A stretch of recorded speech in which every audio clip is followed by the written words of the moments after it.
Hello for today's video mga kamamshi, another day, another vlog. Ito nga po palang araw na to ay may ganap tayo mga kamamshi. Happy Mother's Day. At mag-aayos ako kasi magsisimba kami ng anak ko.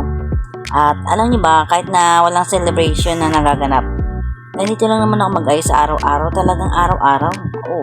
Oo, araw-araw. At alam niyo ba mga product na ginagamit ko, mumurahin lang to. Pero hiyang naman ako sa dito.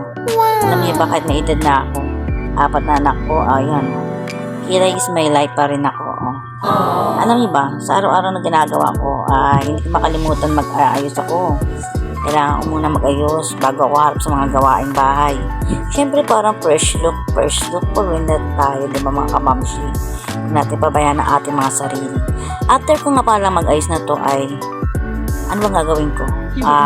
Magugas muna bang pinggan? Magdalampaso. Ay, hindi pala. Magsisimba pala kami ng anak ko. Kaya, after namin magsimba, kakain muna kami sa labas. Tapos, pag-uwi ng bahay, ay, ayun na, linis na. Kaya mga kamamshi, Happy Mother's Day! Thank you!